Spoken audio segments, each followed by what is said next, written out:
Bonjour Walid. Bonjour. J'ai le plaisir ce soir de vous accueillir dans le cadre des Plumes des Achats pour notre 2e édition.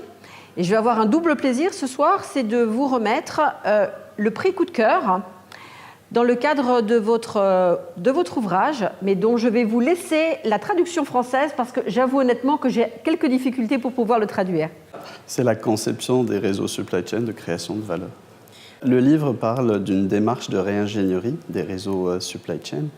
Il aborde donc la problématique stratégique, comment on peut concevoir un réseau supply chain dans un contexte d'incertitude. Donc il aborde la notion de création de valeur, il aborde la notion de risque, il aborde la notion de résilience et montre comment, à travers un ensemble d'étapes, donc une démarche d'amélioration continue, on peut, au niveau stratégique, mettre en œuvre une stratégie supply chain qui soit robuste en suivant ces ensembles d'étapes et en utilisant un ensemble d'outils, des outils statistiques, des outils d'optimisation, des outils d'aide à la décision et des outils spécialisés aussi de conception de réseaux logistiques qui sont très importants aujourd'hui.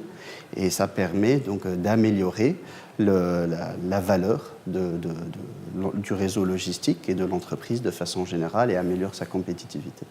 Moi, j'ai une question, Walid. Au vu de la description que vous m'avez faite de votre ouvrage, et plus spécifiquement de la conception, que je trouve assez intéressante, on a quand même dans toutes ces nouvelles organisations, et avec ce nouveau concept, obligatoirement des gens qui vont bloquer sur ces nouvelles typologies d'organisation, des gens aussi bien de la logistique, des gens des achats, des gens du top management. Pour vous, quelles sont, à votre avis, les populations qui vont le plus bloquer par rapport à ça ? Et pourquoi ? Je pense que dans les entreprises où la supply chain n'est pas mature, plusieurs managers ne seront pas impliqués dans la démarche de réingénierie ou dans la mise en œuvre de la stratégie supply chain. Et forcément, c'est ces gens-là qui ne seront pas forcément, contents de mettre en place une nouvelle réorganisation qui, normalement, si on suit une démarche rationnelle, peut donner satisfaction et les meilleurs compromis en termes de minimisation de coûts, d'amélioration des revenus et donc du profit de façon générale. Donc pour moi, ce qui est important, c'est dans une supply chain mature, c'est de pouvoir impliquer les achats, de pouvoir impliquer le marketing, le commercial, de pouvoir impliquer donc tous les acteurs de la supply chain et de le faire aussi en fonction de la direction stratégique de l'entreprise, des détenteurs d'intérêts de l'entreprise, afin d'adhérer au maximum de gens autour de la nouvelle stratégie et donc du nouveau réseau qu'on va mettre en place. Alors, nos lecteurs, qui sont des gens très curieux et qui, bien sûr, sont des gens du métier, nous ont posé une autre question pour vous.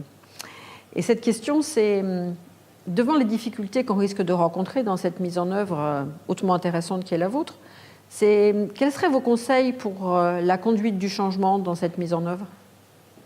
Je pense qu'il est important, c'est la rationalité de la démarche. Je pense qu'aujourd'hui, les choses avancent très vite. Les managers font face à une complexité qu'ils n'avaient pas auparavant, une aussi difficulté due à l'incertitude.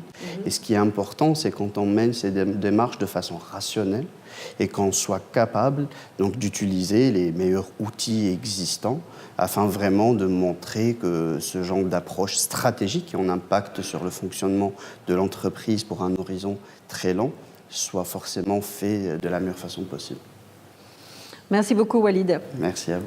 Bonne soirée.